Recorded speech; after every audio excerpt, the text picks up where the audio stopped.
Good evening, everybody. Welcome to the GSMC Hockey Podcast presented by the GSMC Sports Network. I'm your host, Garrison McDaniel, and we have a great show for you guys today where we will be talking about Saturday's Game 1 between the Florida Panthers and the Edmonton Oilers in the Stanley Cup Final. As we have Game 2 currently going on, the second period just started up, so if I'm a little bit distracted, I'll be giving you guys my live breakdown as things happen in that game.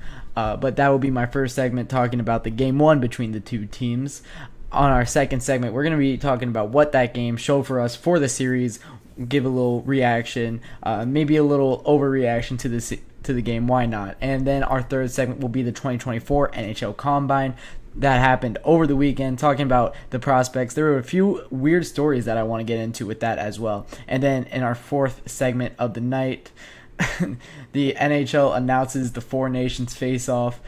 We're going to be talking about that, what the format is, and what teams are going to be in that one. And then in our fifth and final segment of the night, we'll be talking about the Game 2, giving the live reaction to it, as I do have the game up on my second screen right over here. So if you see me going over there, that's what I'm looking at. But without further ado, we're going to get right into that. Our first segment of the night, talking about the game breakdown between the Oilers and the Panthers, Game 1. First and foremost, Sergei Bobrovsky absolutely shut the door on the Edmonton Oilers. It wasn't even close. Very impressive what Sergei Bobrovsky was able to do this entire game. Stopping the thing that was weird about this game was the Edmonton Oilers were really aiming for the low side of the net, and I've been close following Bobrovsky for most of his career, right? Growing up in Columbus, he is not good.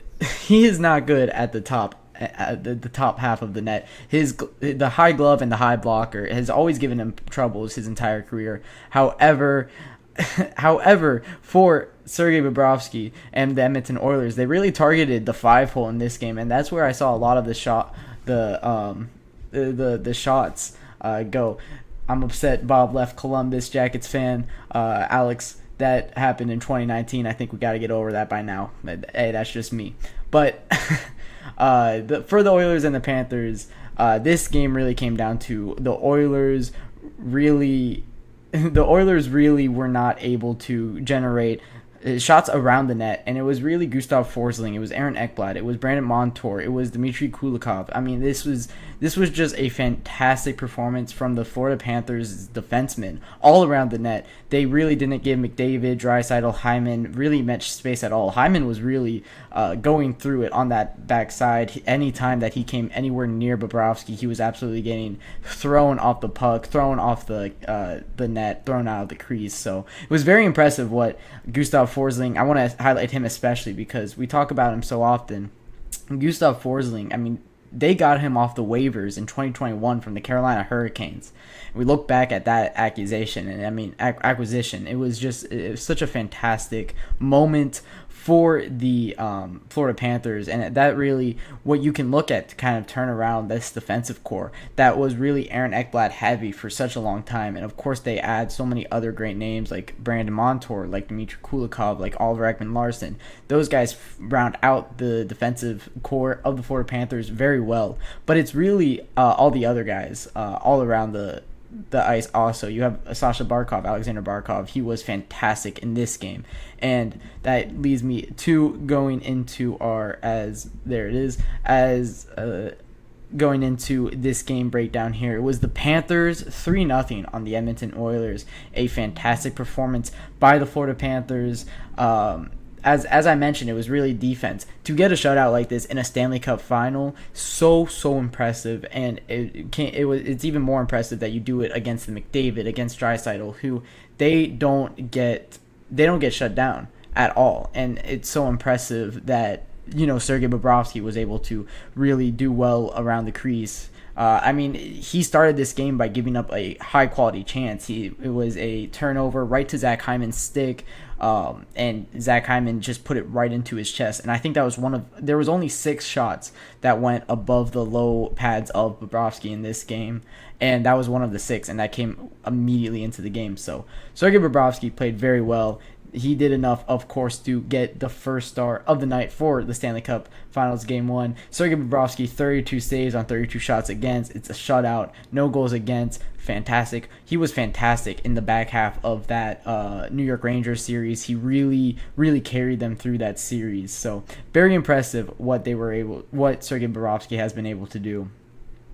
And I mean, this is what he's been really for the last 2 playoff runs. But I didn't think it was to this magnitude. That's what really impresses me about Sergei Bobrovsky, is that he's doing this against the Rangers, who have one of the best top 6s that I've looked at on paper for a very long time, and then the Edmonton Oilers, who have the 2 greatest offensive forwards that we've seen on the same team together for, besides maybe Prime, Crosby, and Malkin.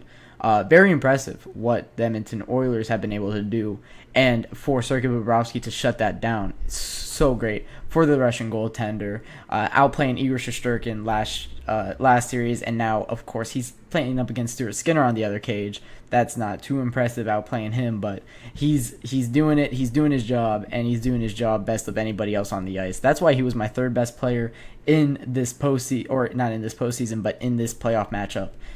Behind only Leon Draisaitl and Connor McDavid. And then it's Alexander Barkov. I want to highlight one thing about Alexander Barkov. 21:06 time on ice. He's really out there whenever McDavid and Draisaitl are out there. Or whenever McDavid's out there, because Draisaitl's on the second line. Alexander Barkov is shutting down the best forward in the world, the most skilled hockey player we may have ever seen in the NHL. 2 assists as well.